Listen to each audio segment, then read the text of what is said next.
الشيطان الرجيم بسم الله الرحمن الرحيم قل أنبئكم بخير من ذلكم للذين اتقوا عند ربهم جنات تجري من تحتها الأنهار خالدين فيها وأزواج مطهرة ورضوان من الله والله بصير بالعباد۔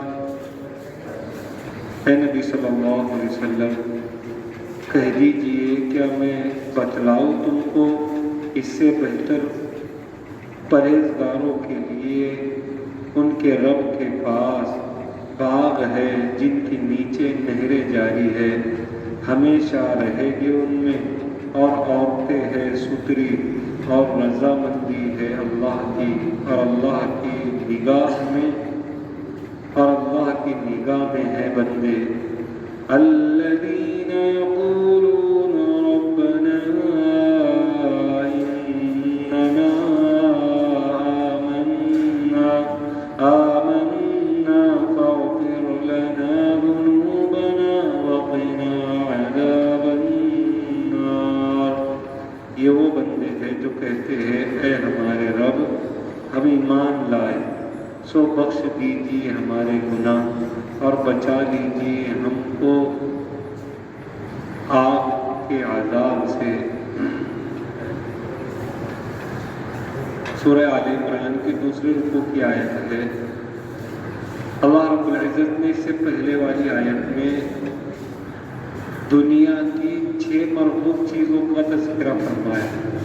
6 مرغوب چیزیں یعنی انسان کا دل اس کی طرف جاتا ہے، انسان کے دل کو لبھانے والی مرغوب چیزیں جو اللہ نے دنیا میں پیدا کی، تو بندہ اسی میں لگ کر آخرت سے اللہ سے غافل ہو جاتا ہے، اور غافل ہونے کی بنیاد پر آدمی کے لیے پریشانی کا سبب بن جاتی ہے، یعنی دنیا اور آخرت میں۔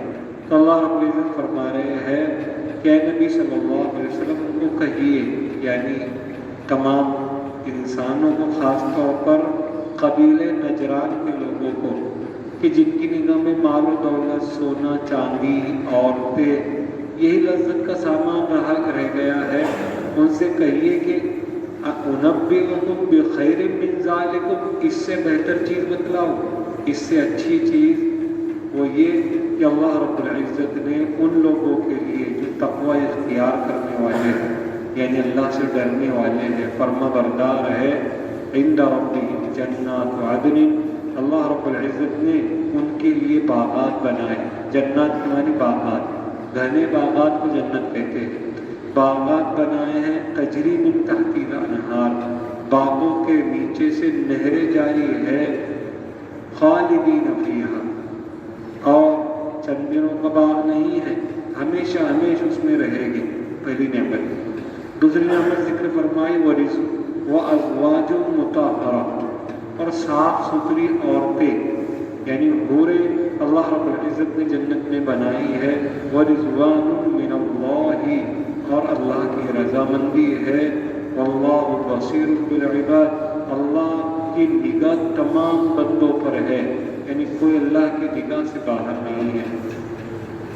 پہلے 3 نعمتوں کا تذکرہ سمجھ لیجیے کہ دیکھو دنیا کی نعمتوں کے اندر ترغیب والی چیزیں 6 تھیں جو انسان کو لبھا رہی ہے، لیکن جنت میں 3 ہی چیزوں کا تذکرہ کیا۔ وہ 6 چیزوں میں سے 3 چیزوں کا تذکرہ نیچے کیا جو جنت میں ملے گی۔ جو جنت کے باغات ہے یہ دنیا کی باغات کی طرح نہیں ہے۔ جنت کے باغات کا اللہ رب العزت نے قرآن کریم میں دوسری جگہ بھی تذکرہ فرمایا ہے کہ یہ مٹی کے بنے ہوئے نہیں ہیں، بلکہ اللہ رب العزت نے اپنے قدرت سے اس طرح لگائے ہیں کہ درخت سونے اور چاندی کے ہیں، یہ ان پر پھل آتے ہیں۔ پھر اللہ رب العزت نے اس کی مٹی کو بھی خوبصورت بنایا، اس کے محلات کو بھی، یعنی جیسے بندہ فارم ہاؤس بناتا ہے اور چاروں طرف سے باغ ہوتے ہیں، درمیان میں گھر ہوتا ہے، پھر پانی کی ایک نہر جاری ہوتی ہے جو انسان کو بڑی اچھی معلوم ہوتی ہے کہ جنت کا نقشہ ہے جو اللہ رب العزت بندوں کے سامنے کھینچ کر بتلا رہے ہیں کہ ایمان لاؤ، توبہ کرو، دنیا کی رغبت والی چیزوں کو صرف ضرورت کے لیے استعمال کرو، ان سے دل لگا کر آخرت سے غافل مت ہو جاؤ، میں ایسے باغات تمہیں عطا کرنے والا ہوں کہ جس میں تم ہمیشہ ہمیشہ رہو گے۔ یہ بڑی نعمت ہے۔ دنیا میں اللہ رب العزت اگر جنت کی ساری نعمتیں بھی اتار دیتے تب بھی مزہ نہیں ہوتا۔ مزہ اس لیے نہیں ہوتا کہ خطرہ لگا رہتا ہے دنیا میں چلے جانے کا۔ جنت میں کوئی خطرہ نہیں ہے جانے کا، ایک مرتبہ مل گئی جنت پھر واپس نہیں نکالا جائے گا۔ ایک بار نعمتیں مل گئی، اسی لیے بار بار اللہ رب العزت خالدین فیہا کہہ کر بندے کو یہ احساس دلوا رہے ہیں کہ دنیا میں کمی ہو سکتی ہے، جنت میں نہیں۔ دنیا میں آنے جانے کا خطرہ لگا رہ سکتا ہے، جنت میں نہیں۔ اللہ رب العزت نے دنیا کو پانی اور دنیا کو ختم ہونے والی جگہ بنایا ہے۔ کتنی بھی نعمتیں ہو، یا تو بندہ چلا جائے گا یا نعمت چلی جائے گی۔ جنت میں دونوں کی دونوں باقی رہے گی۔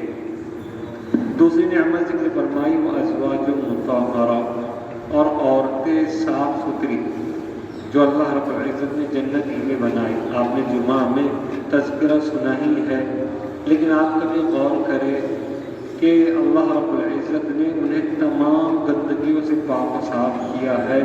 اس لیے دنیا میں بندہ ان عورتوں کے پیچھے غافل نہ رہے کہ جو عورتیں بندے کو آخرت اللہ سے دور کر رہی ہے، یعنی گناہ کی دعوت دے رہی ہے، گناہوں کی طرف بلا رہی ہے۔ عورتوں کے فتنے بڑے سخت فتنے ہیں۔ قاضی ابو لیلہ ان کے زمانے کے بہت بڑے قاضی ہیں، انہوں نے لکھا ہے کہ دو عورتیں آئیں۔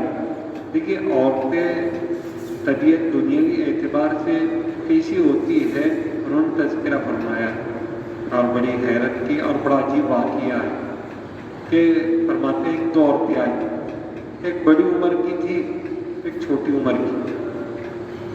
تو قاضی صاحب کہنے لگے کہ بتلاؤ کیا معاملہ ہے، مسئلہ کیا ہے؟ تو بڑی عمر والی کہنے لگی چھوٹی سے کہ تو بتا کیا مسئلہ ہے۔ تو چھوٹی نے کہا کہ یہ جو بڑی عمر کی عورت ہے یہ میری پھوپھی ہے، میں اس کو امی کہتی ہوں اس لیے کہ میرے ماں باپ انتقال کرنے کے بعد انہوں نے مجھے پالا۔ تو جب میں بڑی ہو گئی اور جوان ہوئی تو رشتہ آیا، رشتہ میرے چچا کے لڑکے کا آیا، تو میری پھوپھی نے میری شادی کرا دی۔ شادی ہو گئی، میری زندگی اچھی گزر رہی تھی، کئی سال گزر گئے کہ پھوپھی کی لڑکی جوان ہو گئی۔ تو پھوپھی نے ایک دن میرے گھر پر آ کر میرے شوہر سے کہا کہ تو میری بیٹی سے نکاح کر لے اور تیری پہلی بیوی کا اختیار میرے ہاتھ میں دے دے۔ بے اختیار دینے کا مطلب یہ ہے کہ آدمی اگر کسی کو یہ کہہ دے کہ میری بیوی کے معاملہ میں تیرے ہاتھ میں دیتا ہوں، پھر وہ چاہے دوسرا آدمی طلاق دینا چاہے تو دے سکتا ہے، دوسرے کے ہاتھ میں اختیار دیا جا سکتا ہے۔ تو اس نے چونکہ کنواری اور لڑکی تھی تو اس سے نکاح کر لیا اور اپنی یعنی مجھ کو طلاق دے دی۔ قاضی صاحب مجھ کو طلاق میری پھوپھی نے دلوا دی، جس کو اختیار دیا گیا تھا اس نے کہا کہ تجھے طلاق ہے، تو مجھ کو طلاق پڑ گئی، میں نکاح سے نکل گئی۔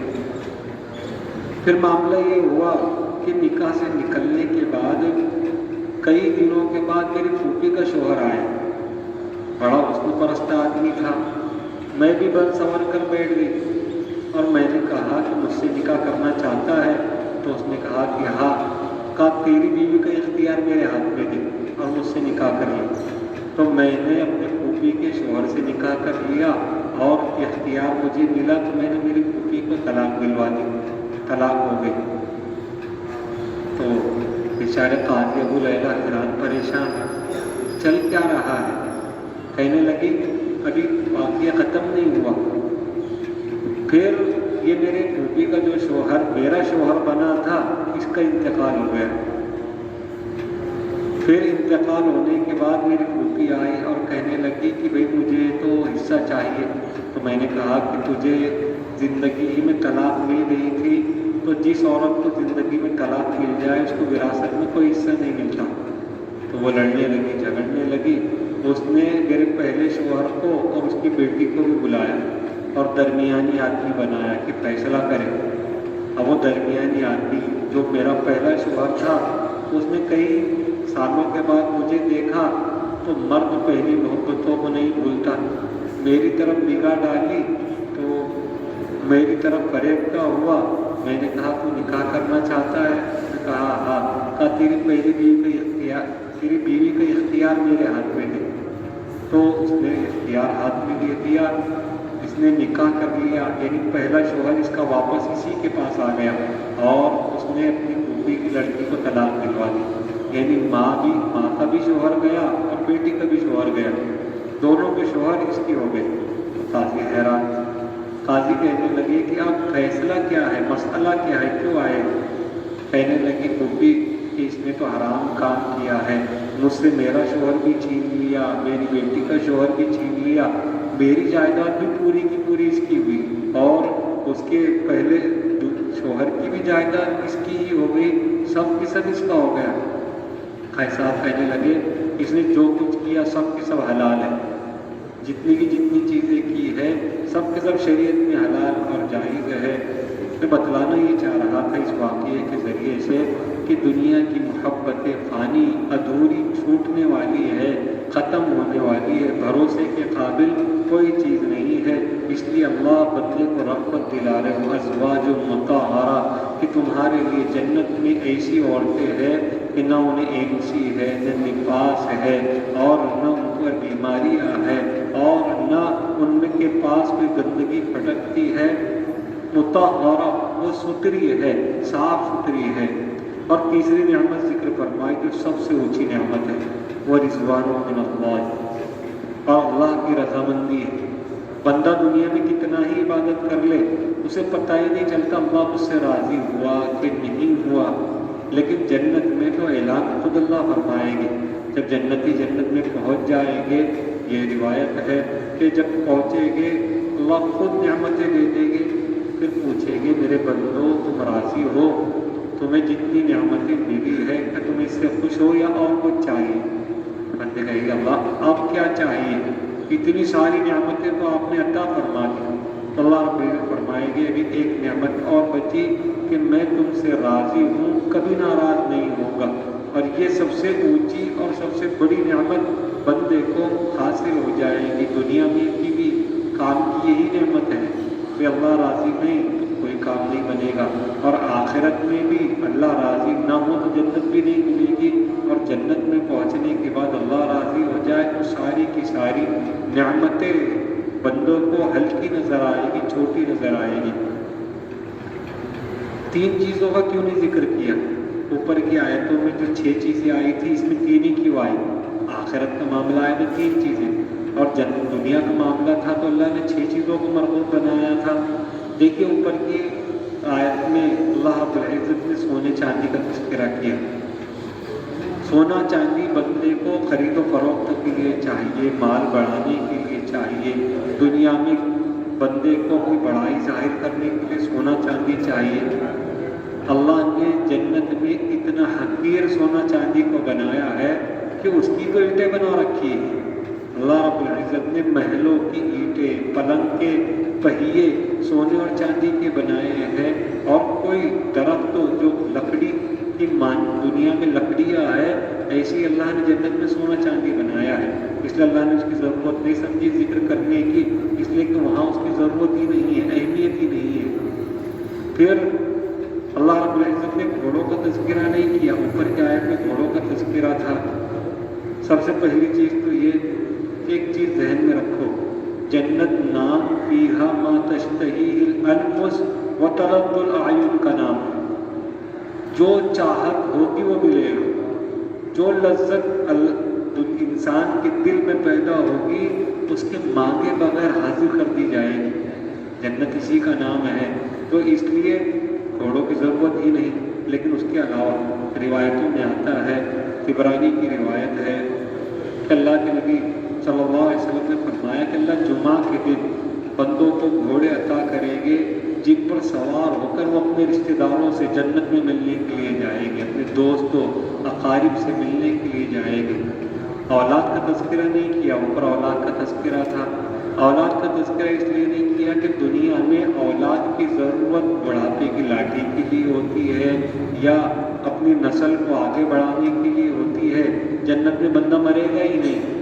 جب مرے گا ہی نہیں تو اسے نسل آگے بڑھانے کی ضرورت ہی نہیں ہے. لیکن اس کے باوجود جامع ترمذی کی روایت میں ہے کہ اگر کسی بندے کو خواہش تو پیدا نہیں ہوگی جنت میں اولاد کی، لیکن اگر ہو گئی، اللہ رب العزت نے کسی کے دل میں ڈال دیا کہ مجھے اولاد ہونا جنت میں، تو اللہ رب العزت کا سسٹم چلے گا، فوراً استقرار حمل ہوگا، فوراً اولاد پیدا ہو جائے گی اور بڑی بھی ہو جائے گی. 1 ساعت میں، حدیث میں آیا 1 ساعت میں اولاد بڑی بھی ہو جائے گی. اللہ نے کھیتی کا تذکرہ نیچے نہیں کیا لیکن اوپر کیا ہے. کھیتی ایک محنت میں کش کام ہے، بندے کو تھکا دینے والی ہے، اس لیے جنت میں اس کی ضرورت نہیں. لیکن کچھ لوگ ایسے بھی ہوں گے کہ جن کو محبت ہے کھیتی کے کرنے سے، تو چاہیں گے کہ جنت میں بھی کھیتی کرے، تو اللہ رب العزت سارا ساز و سامان دے گے. بندہ بوئے گا، آگے بڑھے گا، درخت اگے گا، پھل لگے گے، کٹے گے، پھر درخت لگے گا، پھر پھل لگے گے، پھر کٹے گے، سلسلہ چلتا چلا جائے گا. ایک بیج ہزاروں لاکھوں کروڑوں درخت پیدا کرتا چلا جائے گا. جنت کا معاملہ ہے. اس لیے اللہ رب العزت نے وہاں پر تذکرہ نہیں کیا. اسی لیے ساری آیت کا خلاصہ اللہ کے نبی صلی اللہ علیہ وسلم نے فرمایا کہ دنیا ملعون ہے اور دنیا کی تمام چیزیں ملعون ہیں سوائے اللہ کے ذکر کے. ایک روایت میں آیا دنیا اور دنیا کی تمام چیزیں ملعون ہے سوائے وہ جسے اللہ رب العزت پسند کرے. ایک روایت میں ہے کہ دنیا اور دنیا کی تمام چیزیں ملعون ہے سوائے علم کے، عالم کے اور طالب علم کے. ساری چیزیں ملعون ہیں. اس سے پتہ چلا کہ دنیا میں کتنی ہی بھاری چیز ہو اللہ کی نگاہ میں ملعون ہے. اصل نعمت جنت کی ہے. اسی لیے اللہ متنبہ کر رہے اللہ بصیر بالعباد. تم یہ سوچنا نہیں کہ اللہ کو پتہ نہیں، ہر عمل پر، ہر بندے پر اللہ کی نگاہ ہے. آگے اور صفات ذکر کیے گئے جنت میں جانے والوں.